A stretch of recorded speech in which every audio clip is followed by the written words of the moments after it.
They don't know my face. They don't know my voice. They don't know my name. And the most painful part is this: they live less than 20 miles away from me. If you're listening to this right now, stay with me, because what I'm about to share isn't just my story. It's happening to millions of grandparents who were once everything and are now treated like nothing. My name is Tina. I am 75 years old, and my grandchildren don't even know I exist because of their parents. I remember the exact moment my life changed, even though I didn't realize it at the time.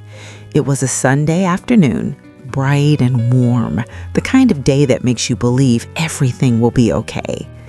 My son Mark had come over for lunch. He was quieter than usual, distracted. He barely touched the food I cooked, his favorite meatloaf, the recipe I'd made since he was 10 years old. I asked him what was wrong. He smiled, that same smile he had as a little boy when he didn't want to tell the truth, and said, "Nothing, Mom, just tired." 2 months later, he stopped calling. At first, I didn't panic. Adults get busy. Life moves fast. I told myself I'd raised him to be independent, and this was just part of that. But then weeks passed, then months. My calls went to voicemail. My texts were left on read or not opened at all. When I finally reached him, his voice sounded distant, like he was already somewhere else. He told me his wife Laura thought it was best to have some space. No argument, no explanation, just space. Space turned into silence. You see, I never imagined I would become invisible while still alive. I never imagined that after raising a child on my own, working 2 jobs, skipping meals so he could eat, staying up all night when he was sick, that one day I'd be treated like a problem that needed to be erased.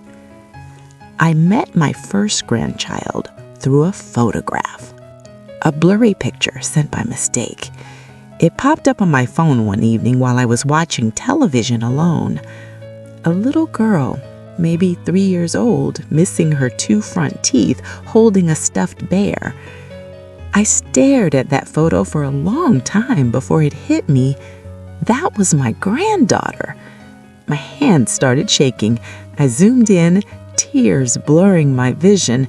She had Mark's eyes, the same ones he had when he was little, the ones I used to kiss goodnight. I replied immediately, asking who she was, telling him how beautiful she was. The message never delivered. That night, I cried harder than I had when my husband died. People think grief only comes from death. They don't talk enough about the grief of abandonment, the kind where the person is still alive but chooses not to see you. I replayed every memory in my head, searching for the moment I must have failed. Was I too strict, too loving, too present? Did I say something wrong 10 years ago that I don't remember? I blamed myself for everything because that's what mothers do. I sent birthday cards that were never opened, Christmas gifts that were returned unopened. I wrote letters, not angry ones, not demanding ones, just simple notes saying, "I love you, I'm here." No response. On my 73rd birthday, I bought myself a cake, just a small one from the grocery store. I lit a single candle and sat at my kitchen table, waiting for my phone to ring. It didn't. That's when the realization hit me like a physical blow. My grandchildren were growing up believing I didn't care because that's what their parents told them. I later learned from a mutual friend that Laura didn't want me in their lives. She said I was negative, that I asked too many questions, that I reminded Mark of a life he wanted to forget. I wasn't dangerous. I wasn't abusive. I wasn't cruel. I was inconvenient. And in today's world, that's enough to erase someone.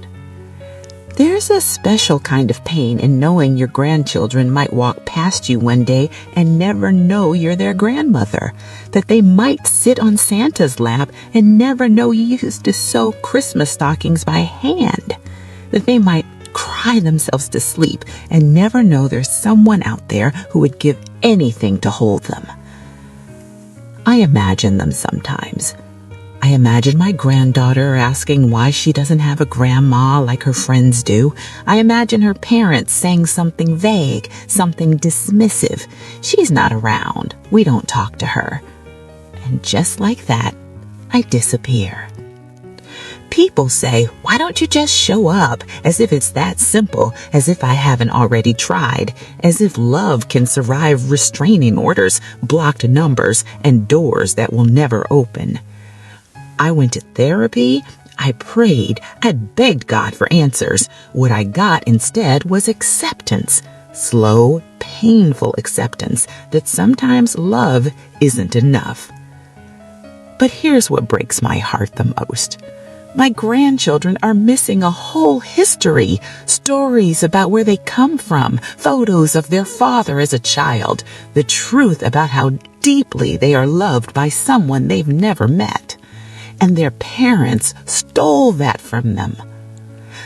I want to be clear about something. This isn't about revenge. I don't want my son to suffer. I don't want my daughter-in-law punished. I just want my grandchildren to know that I exist, that I care, that if they ever wonder whether or not someone out there loves them unconditionally, the answer is yes. Every night before I sleep, I whisper their names, even though I've never said them out loud to their faces. I pray for their safety. I pray they grow up kind. I pray that one day they'll ask questions their parents can't answer.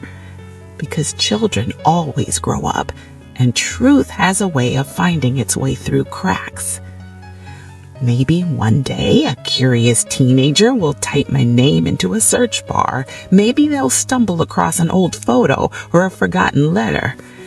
Maybe they'll wonder why they were kept away from someone who loved them so deeply. And maybe, just maybe, they'll knock on my door. Until then, I live quietly. I garden. I read. I talk to my late husband's photograph. And I hold on to the belief that love doesn't disappear just because it's ignored. If you're listening to this and you've been cut off from your grandchildren, you are not alone. Your pain is real. Your love matters. And your existence is not erased just because someone else decided to pretend you don't exist. And if you're a parent listening to this, ask yourself one question. When your children grow up and ask why their grandparents weren't in their lives, will you be proud of your answer? Because one day they will ask, and the silence you create today may become the resentment you face tomorrow. If this story touched your heart, share it with someone who needs to hear it. Leave a comment and tell me, are you the forgotten grandparent or the child who grew up without knowing the truth? And don't forget to like and subscribe, because stories like mine deserve to be heard. Some people disappear when they die. Others disappear while they're still alive. And that all is the cruelest loss of all.